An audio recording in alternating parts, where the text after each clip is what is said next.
Can love really travel back in time and heal a broken heart? Was it our joined hands that finally lifted Maria's curse? I'd like to think so. But there are some things I know for certain. Always throw spilt salt over your left shoulder. Keep rosemary by your garden gate. Plant lavender for luck. And fall in love whenever you can. This is the No Fear Podcast. We know what scares you. I'm Mel, And I'm Lisa. and this is the No Fear Cast, the podcast where we dissect horror and all the things that scare us. Grab a cup of tea and sit down by the fire. This is the fourth and last episode in our series on cozy horror. All right, I am kicking us off here. And first off, I just want to say, I think you could tell from the intro, it's just Lisa and me tonight. Matt was unable to join us. He will return for the next episode. Our recording schedules or our schedules just didn't work out for this one. So Lisa and I are taking on the 1998 film Practical Magic, which fans of Practical Magic probably recognize that from the intro. That is going to be our topic. I think it's particularly timely because not only is this, I think, a quintessential example of cozy horror, and we'll be talking about that during this episode, but also we have a sequel in the works that I believe is set to be released in fall 2026 and has Sandra Bullock and Nicole Kidman returning. And I believe Diane Wiest and Stockard Channing are also returning for the movie as well.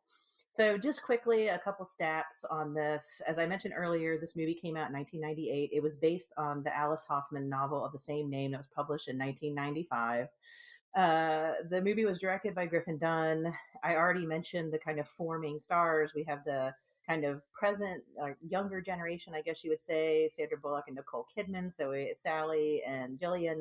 And then you have the aunts, played by Diane Wiest, who was Jet, and Stockard Channing, who I think her character's name was Frances. You can correct me if I'm wrong, Lisa. And then we also have Aidan Quinn. And I noticed in particular, watching it this time, some of the minor characters I recognized from other things. They've either headline shows themselves or were kind of character actors in other things. So I guess if you are a person who came of age in like the 80s and the 90s, you're going to recognize more people than just the main actors.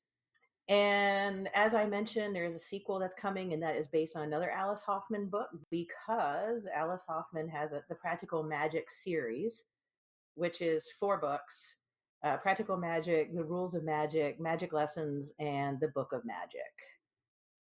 So I think what I will do is I am going to talk just a little bit about, I guess, my past experience with Practical Magic. Lisa and I actually talked about this a little bit before we hit record, but I'll go through it again and then I'll pass it on to, and I may talk a little bit about how I think it's cozy, because I think I was the one that suggested we do this one for an episode. And then I'll pass it to Lisa, and Lisa will tell us a little bit about her past with the movie or her impressions, and then we'll get into a discussion. So for me, I actually did not watch Practical Magic when it first came out.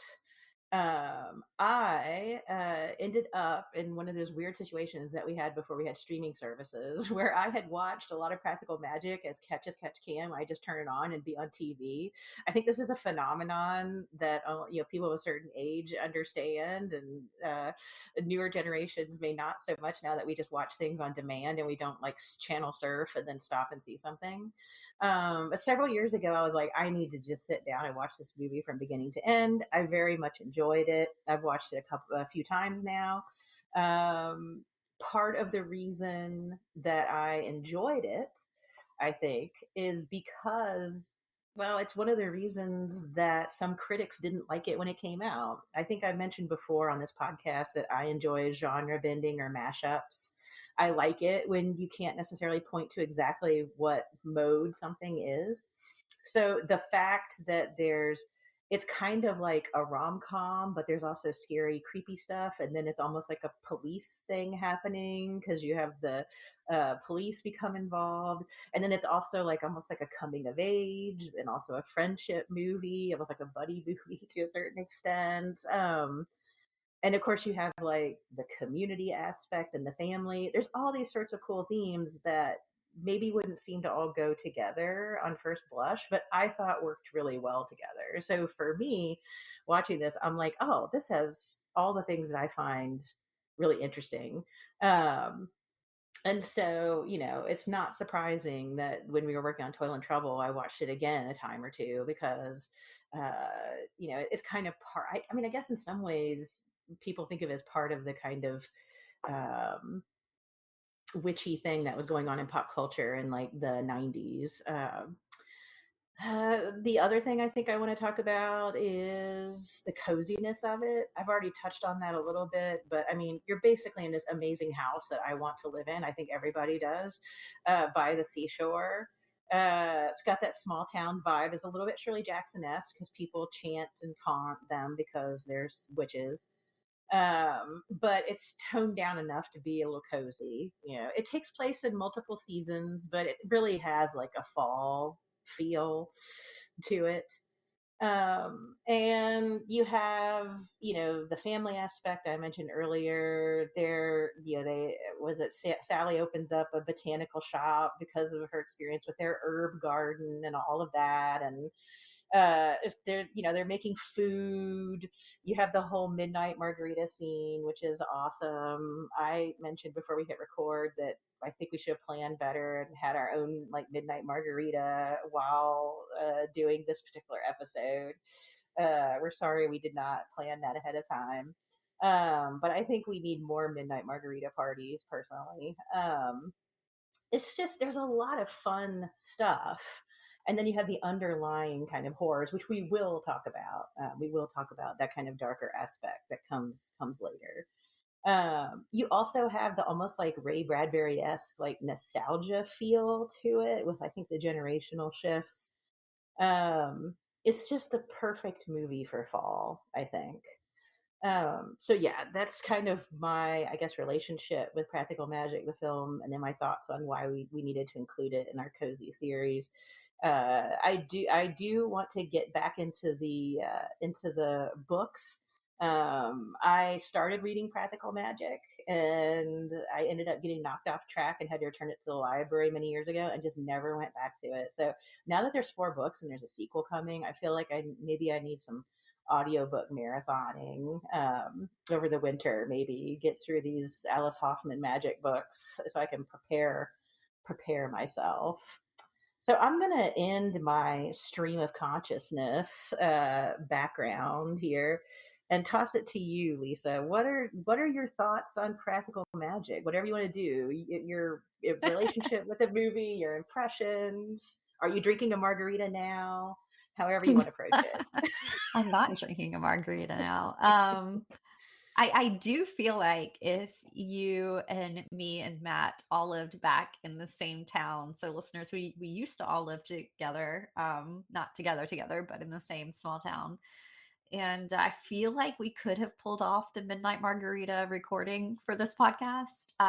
It makes me a little sad to think that that's a little bit more difficult now, but yeah, we should totally put that on our podcast bucket list because that does sound fun. Um, no, this movie, it never lets me down. It's one of these that I feel like you were saying, Mel, if you were describing this just by its basic elements to somebody and you were like, it's a small town feel good movie about, these sisters. Oh, but there is like a lot of death and grief. So a lot of this is kind of about grief and lost love.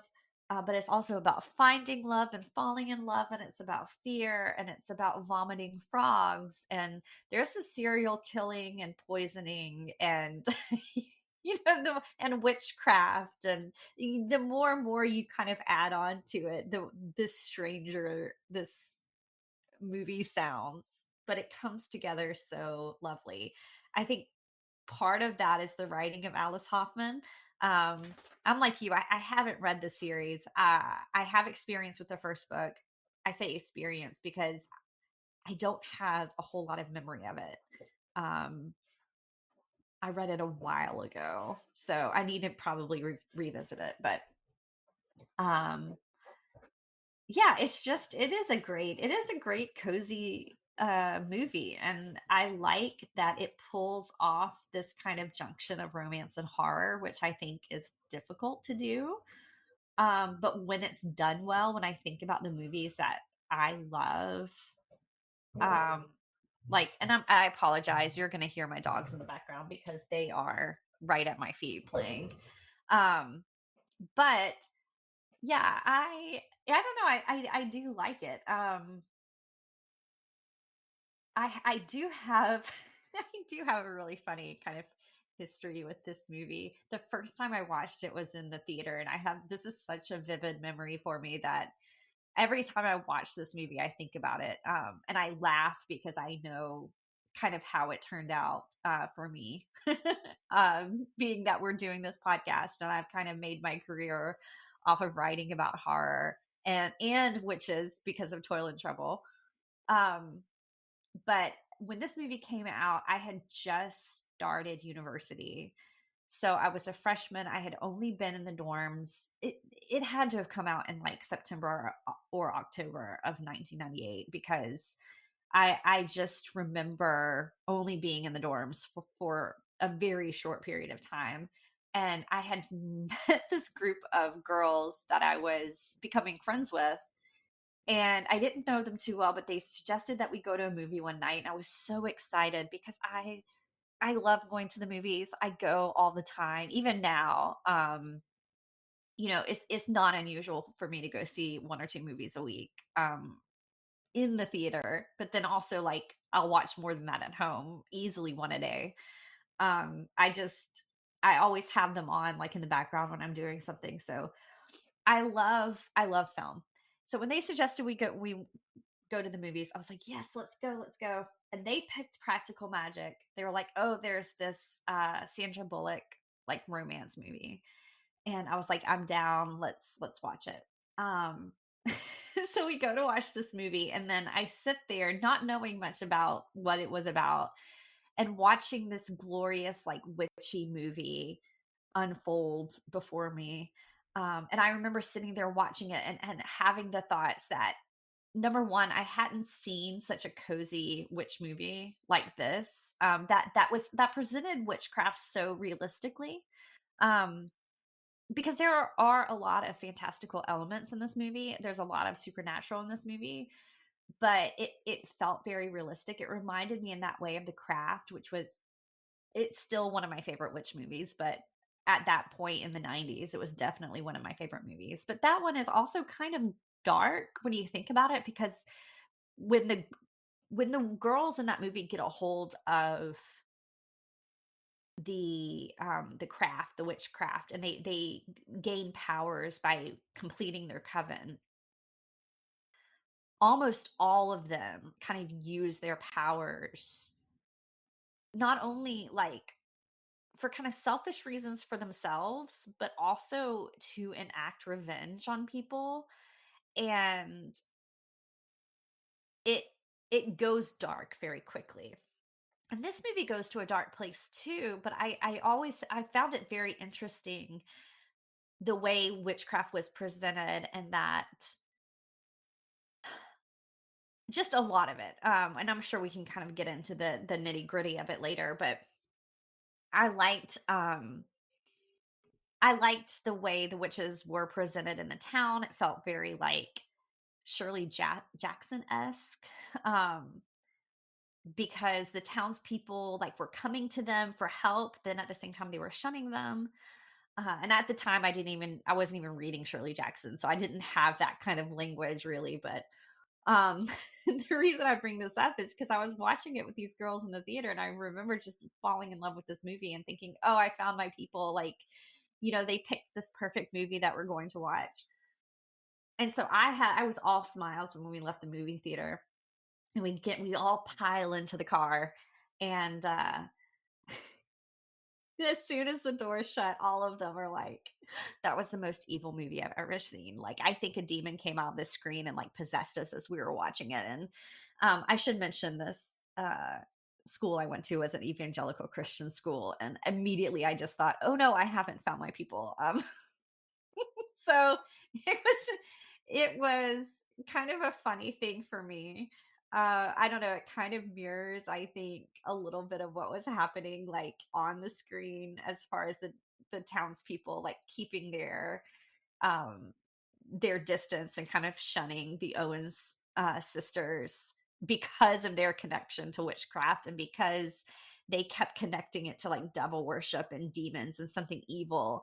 And even though there is that evil in the film, they're so quick to say, "No, this has nothing to do with the devil," which I appreciated because, that was something that I think was really interesting. It was an interesting turn in the '90s for witchcraft films, was to really kind of put this focus on, like, it's a nature-based religion and there's no devil in it, and, um anyway, I really liked that. So there's a lot to love about this movie, and there's so much to talk about, Mel. So, I don't know where we should start, with this. Maybe we can just talk about, since this is a series on cozy horror, we can jump in with that aspect of it.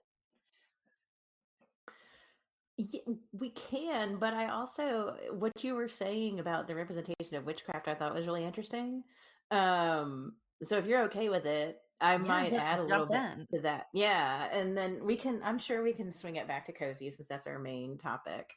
First off, I just have to say that I had no idea while I was watching this movie that there was danger to my life that I could be possessed. I mean, I'm glad you gave me you're that retroactive warning. clearly, and I mean, I'm sure wherever those girls are today, women with families somewhere out in the US, I'm sure they're thinking, that Lisa, that demon attached to her that day, and when we watched Practical Magic, and that's what sent her on the dark path of horror and gothic literature. Everything makes sense It now. does. It truly does. I wish that I had been there at that time, but unfortunately, it was going to be a minute before we met. All right, witchcraft. I liked what you said about the fact that practical magic, while not getting, it doesn't go into the weeds on witchcraft. And, as a person who's not a practitioner, I don't know how much I can speak to that particular aspect, but this is something we talked a lot about when we were writing Toil and Trouble. And it was something that, we read a little bit about when we were looking at some of these 90s movies with witchcraft in them. And I think, practical magic is, there's so much more to it than just the witchcraft aspect, but I think they work it in so well with for the reasons that you're saying. One is it starts out historically, as all, I guess, good narrative should in this vein, with their ancestor Maria, who you mentioned in the intro quote. And she basically, there's this tiny little nutshell of the problematic aspect of witch persecutions without showing the very real brutality, because Maria is about to be hanged, but she rescues herself with magic. We are going to spoil this movie, but listeners, but that happens in the first like 3 minutes. But basically, it's like 200 years ago. The townspeople were really not into Maria. She was, the very early ancestor, and Francis and Jet are telling Sally and Jillian about this. They call her a heartbreaker. They say that people were mad because she had broken hearts, and women were claiming that she was basically taking their husbands, etc. But they basically say that it actually was a fear of her power. And so she rescues herself from being hanged by magic, but it still scares them, and they banish her. It very might remind me of the Scarlet Letter a bit. They banish her to live on this island, and that's where they live, on this island. And so she's there, and she basically decides no more love for me because it just ends up getting messed up because of these judgmental community members.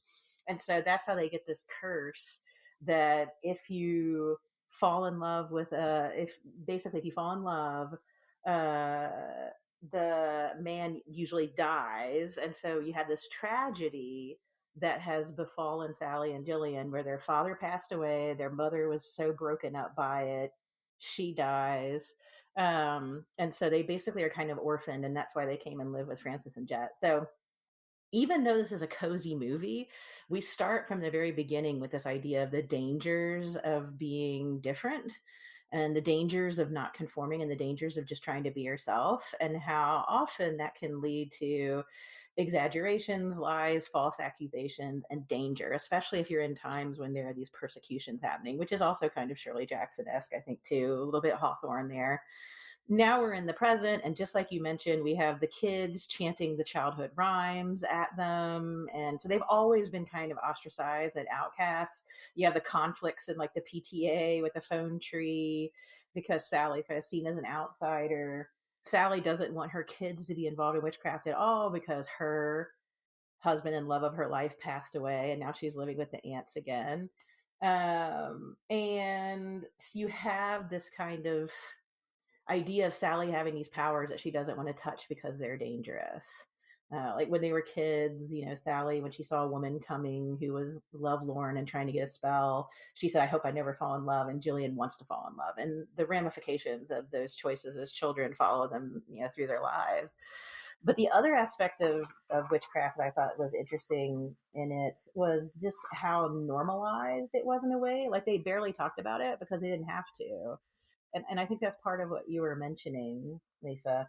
There's a conversation between Gary, the police officer, and Sally, where he basically is like, talking about how the Jimmy character possibly died.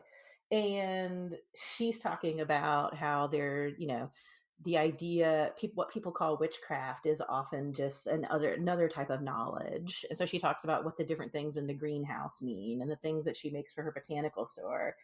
And then she jokes about the stuff that he's heard from the people in town. They've told him if you shake their hand, you'll die, and they kill people, and et cetera, et cetera.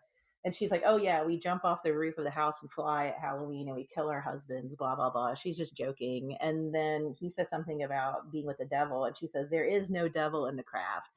And I thought that was really interesting. And then she talks about magic and says something that, a lot of people talk about. And that is that she says magic isn't spells and potions. It's the power comes from what you believe. So she talks about how his badge as a police officer is a star, it's a symbol, and he imbues it with a certain type of meaning, which then he uses it for. And then other people might imbue it with a different kind of meaning. So I thought it was really interesting, the kind of this is just another way of being in the world. It's another way of knowing things. It's maybe a type of power, but it relates to belief. And in her mind, it's not necessarily like manipulative. I think the manipulation and the darkness comes from other forces in the movie. It does not come from the witch characters. They're the ones who are misunderstood. And I'm not going to get too far ahead because I think the turnaround toward the end of the movie and how they relate to the community around them is really cool. And I like the way that was done.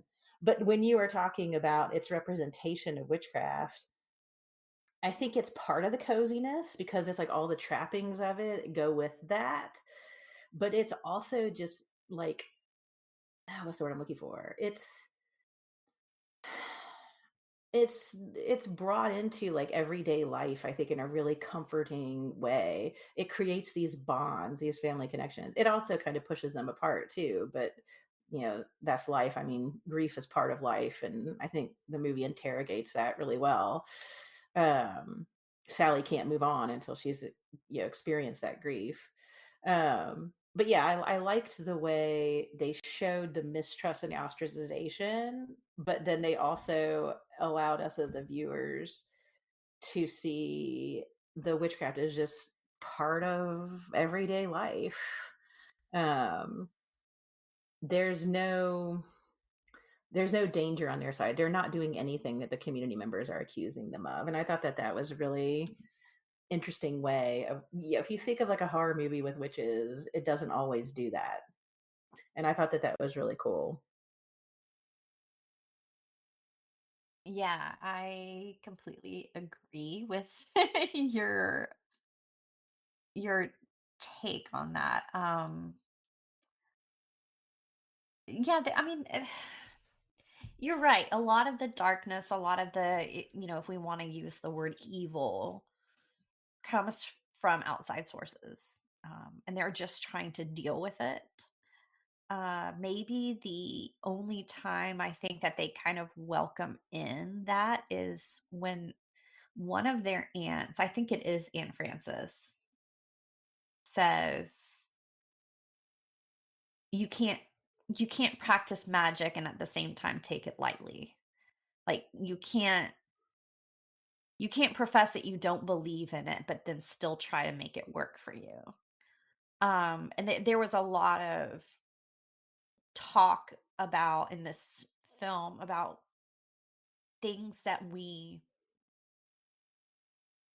put power in and like thought behind, which I thought was really interesting because I mean for a couple of reasons. I think they're ostracized because of this power, but also the townspeople recognize that they have this power, which is why they're ostracizing them, but also why they want the proximity to them.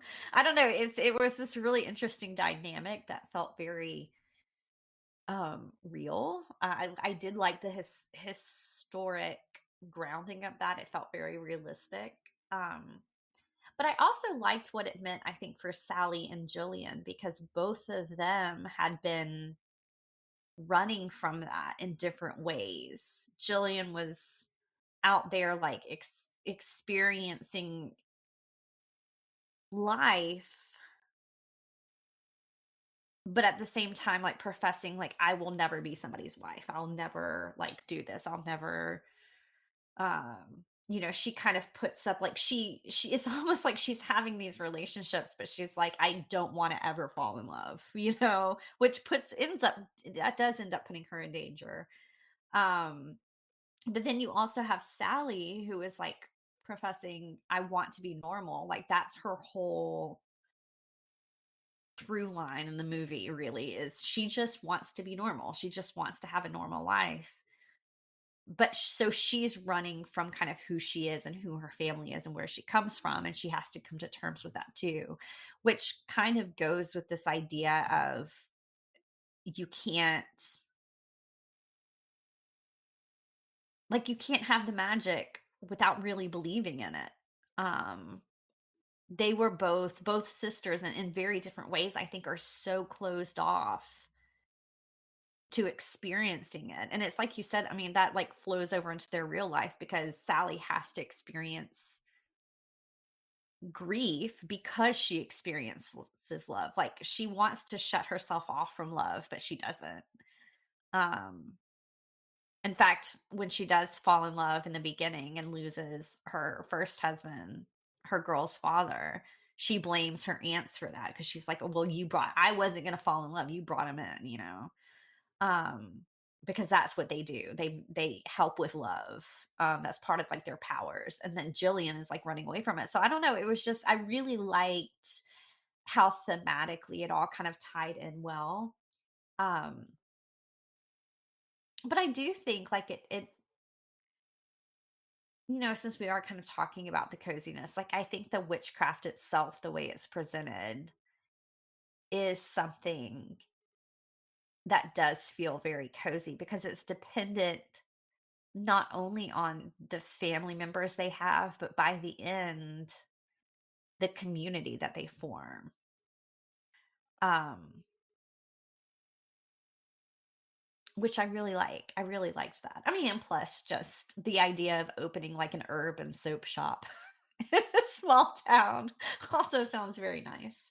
But I liked in the end where, to kind of like solve the problem, they had to call in reinforcements and kind of build a coven out. Which I don't know, yeah, I liked it. I think all of that kind of lent itself to that, like you said, the perfect fall vibe, but also just the general coziness of the film. Because it is about those bonds.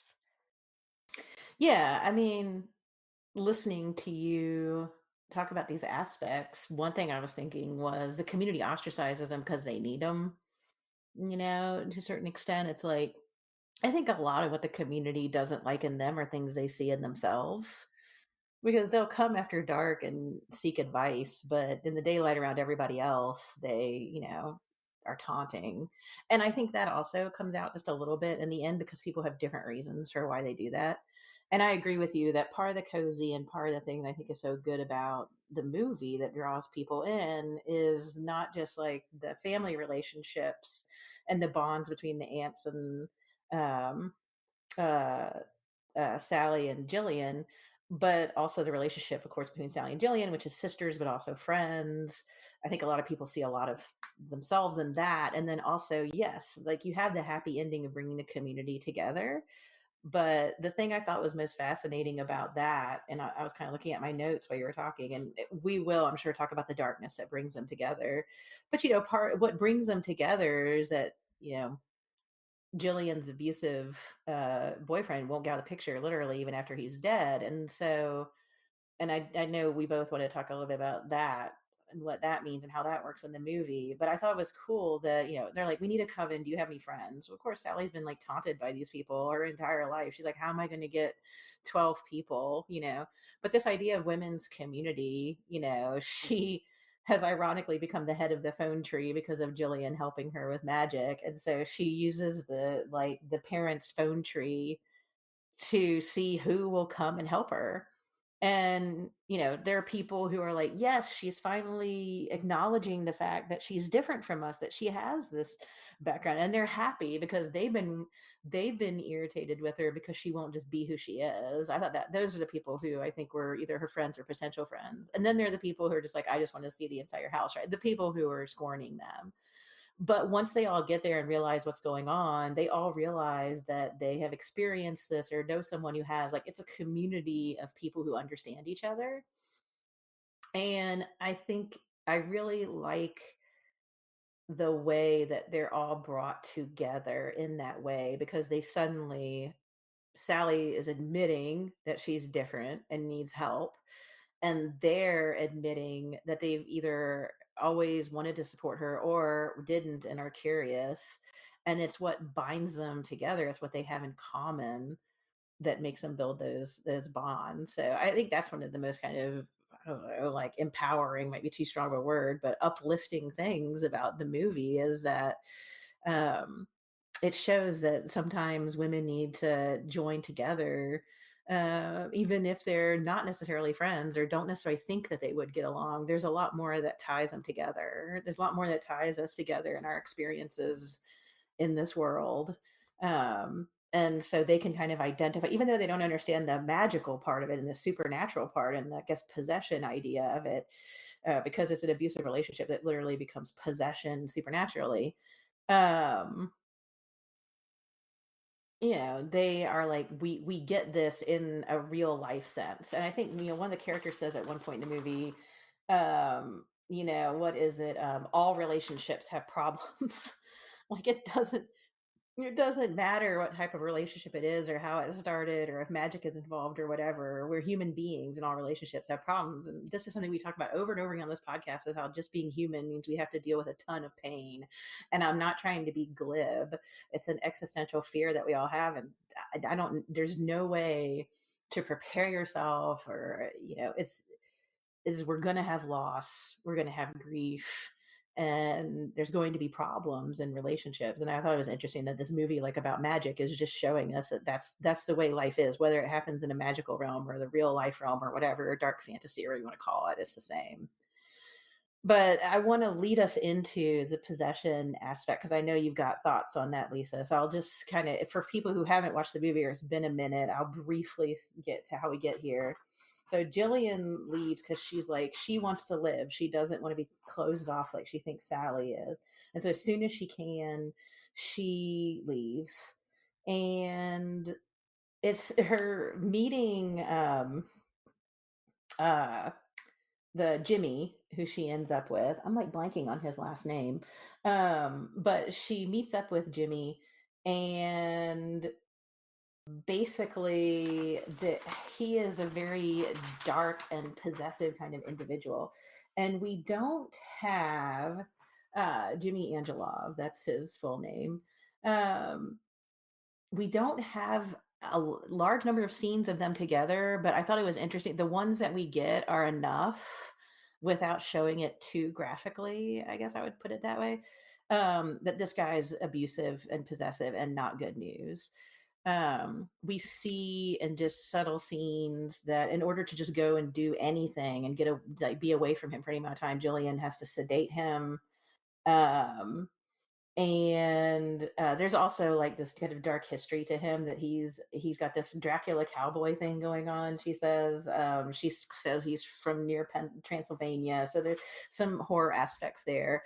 But in real life horror, this dude is possessive and abusive, and she calls Sally for help. We see that he has hurt her physically at this point. We assume pretty easily, I think, that this has been going on for a while. And they try to escape, but he is awake, and he basically kind of kidnaps them or takes them hostage, and is, trying to kill Jillian. And Sally tries to drug him and like overdoses him, and so he dies. um Jillian says they have to bring him back to life, which is bad. So they go home and they get her aunt's spell book, and they do this. And of course, he just picks right back up where he left off, only now he's actually even more powerful and horrible. And so they kill him again. Later, there's kind of a joking line about, he's like, "Did you kill him?" And she's like, "A couple times," which is the truth, but it's also not believable to Gary. But then they bury him in the yard, and you have this literal, like, poisonous, possessive individual. Like, they can't get rid of him even when he's dead. He's still like glomming on to Jillian. The plants are growing weirdly, the animals are acting weirdly. It's so disturbing. It's like this evil has kind of gotten into the cozy garden, right? And it's like it's he's dropping off booze on the porch, and they hear noises in the house. He's getting into their intimate personal space in the house. Um and so all hell basically breaks loose. So we have a full on kind of possession story, that there's like not once but twice he has to be put away in a spiritual manner, I guess we'll say.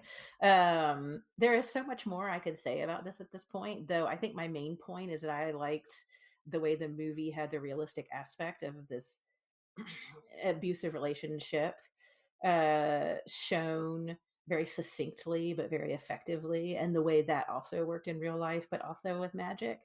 But Lisa, I know that we talked about this before we hit record, and I knew when I was rewatching the movie, I wondered what you would be thinking about this. We have talked before on the podcast and otherwise about our thoughts about possession narratives. What did you think, going beyond like my little thoughts about it there? What did you think about this? I've always thought this was one of the, like, possession narratives that, even though it's doing the things that I really don't like about possession narratives, mainly, a woman losing control to a man, like, being possessed by a man, being taken over by a man. Um, I think that this movie, like, this story just in general, understands the horror that is at the heart of possessions and possession narratives.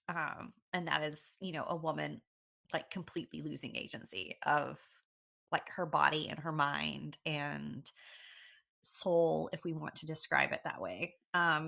The things that I do like about this is that we don't have one man fighting over her to free her of this. That is literally her community and her family and her sisters. In fact, that's when they have to go and kind of cobble together the coven, which this movie, I will say, I think you kind of pointed it out, that it can be surprisingly funny. And when they have to activate the like school's PTA phone tree in order to get the women over to help them. Um, I thought that was so funny. Because number one, it was just narratively like satisfying because it was a callback to earlier when uh, Jillian had helped her sister by doing a little magic and getting her name at the top of the phone tree, which was something she never could do because, she was ostracized and people didn't trust her. So I liked that her sister had put her in that position of power. So in a way, her sister was kind of like sowing the seeds that would later save her. Um, but I also um thought it was great that there was no judgment from the other women who were coming in to help. These were women who were not practitioners of the craft and who had said gossipy, mean things about the women and had called them names and stuff when they were younger. And I loved that when they respond to the kind of call for help and that they need more women there, they showed up because it was this sense of, you know what? We've all been there. Like, we've all had a terrible relationship. We've all had, you know, trouble that we needed extra help to get out. So I loved that kind of like story aspect of it where it wasn't the women pitted against each other, but it also wasn't them calling some patriarchal structure like the Catholic Church, for instance, to come in and help. Um, I just really liked I thought it understood it well. I also just really like this idea of I don't like this idea, but I thought it again, this is where it leans into the horror, where I think it's smart to do this, is where I think one of the worst things is to have like an abusive relationship. I mean, here you have a man who is possessive, who is abusive, who is an alcoholic, and literally a serial killer. I mean, she jokes that he's like Dracula in a cowboy hat, but I mean, this man is dangerous. And she is smart enough to get away from him. And not only I don't want to say smart enough because I don't know. There's a lot of reasons women stay, and I think part of that is because they know what might happen when they do leave. So I don't want to use that word, but I will say that she gets away from him. She calls her sister. She knows that she's like, okay, he is a dangerous man. I need to like pull myself out of this. But she cannot get rid of him, which I think is a very real, like real world horror that women unfortunately face. And so I thought putting that into a possession narrative was really well done. I also like that they kind of blurred the lines between a possession and haunting just because like they can't get rid of him. They kill the man twice and bury him. And first he's, putting up roses everywhere. And then his body starts like coming up from the ground. Like he can't stay buried. Um Physical evidence is being like burped up by frogs in front of the cops. Like, it's this sense that they she literally cannot get away from this man. And so I thought that was I don't know, I liked seeing that because I thought, yeah, that's the horror of a possession narrative that I think a lot of stories don't do. A lot of them lean too hard, I think, on the supernatural aspect. Like, oh, that's what's scary is this supernatural thing. And I'm like, no, that's not what's scary. Like what's scary is, losing losing control of your body, losing control of your mind, losing control of your freedom, and not being able to escape this, like, that is the terror, and that is tied to, like, real world things, not some made up demonology. So yeah, I really did like I still do. I watch it and I like it. And I like that the women all come together to get rid of him. I think that that lends itself to this, like, I think that's what makes part of what makes this movie cozy is, again, those, like, bonds that are formed here. It feels this feels like a world I wanna live in. Um, so yeah, those are my thoughts. I don't know, they might have been a bit rambling, but I do like the way possession is presented in this, and I will say it is creepy. I mean, some of the effects you can tell were done in the '90s, but it is still you for being such a pleasant movie to watch, it and for being what I think is essentially a movie about, like, embracing love and embracing life, this has very creepy moments. Yeah, it does. I mean, the possession is scary. I mean, the ghost aspect when the police officer sees this, and that's when he starts believing that something else is going on. And then, yeah, the final moment too. I mean, yeah, you're right. I mean, the special effects are kind of dated, but I feel like special effects get dated like quite quickly with the technology shifting as it is. So it works. And I agree with everything that you were saying. I mean,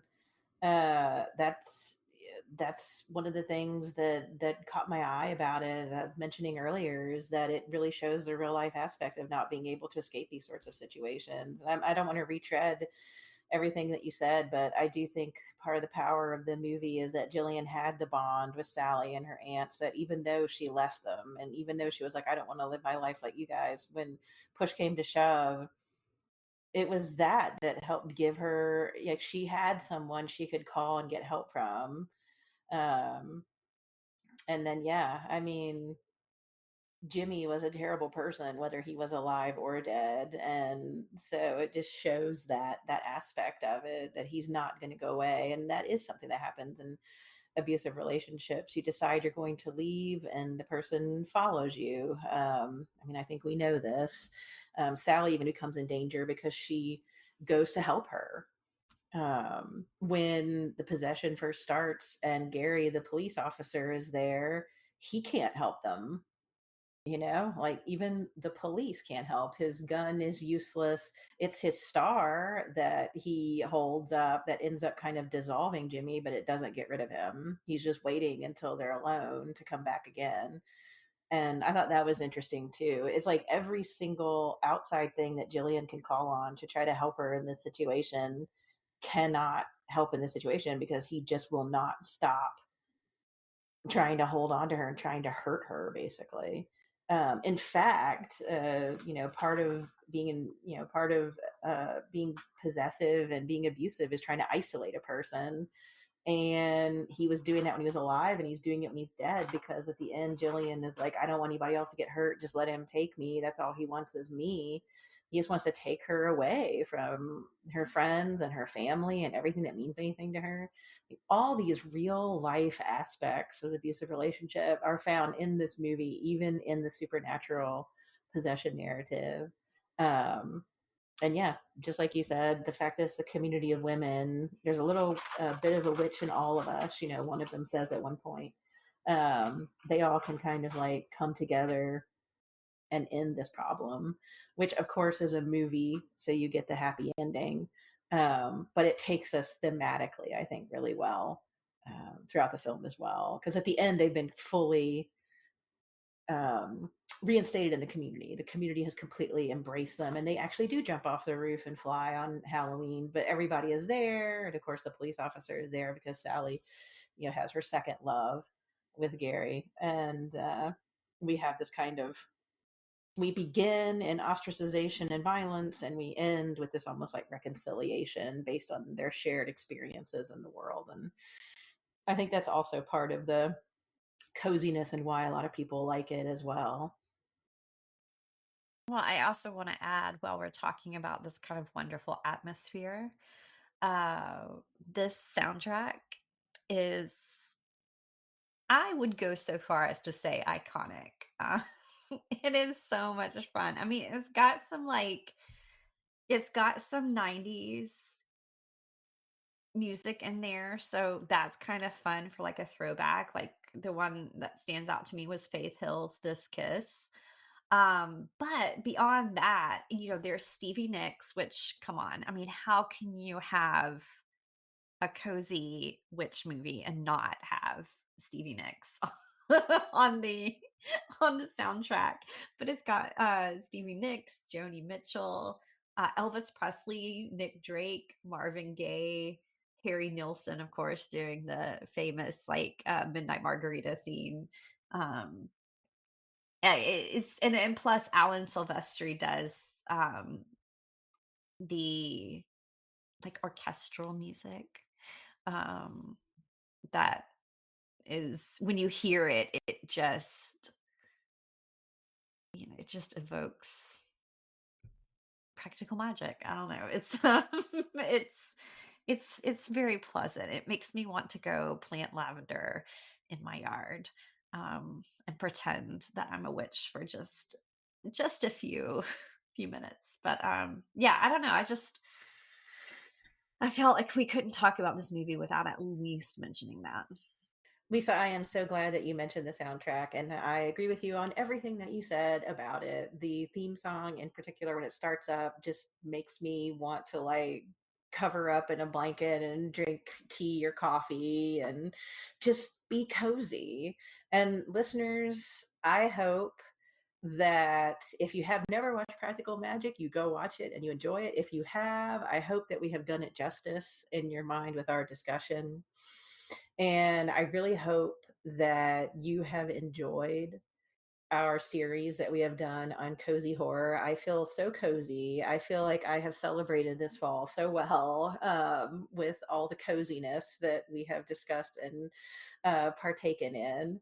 And I feel like I'm starting maybe, maybe I'll watch Practical Magic every fall from now on instead of just every now and then. That might be my resolution for the future. We're at No Fear Cast on Twitter and Instagram, and we have a Facebook page. Our email is nofearcast@gmail.com. If you like what we're doing, consider supporting us on Patreon. We also have merchandise available at our website, nofearcast.com, or you can simply rate and review us, which is entirely free, but definitely helps other listeners find us. Theme music by Nicholas Gasparini, and we will be back in 2 weeks with a brand new episode.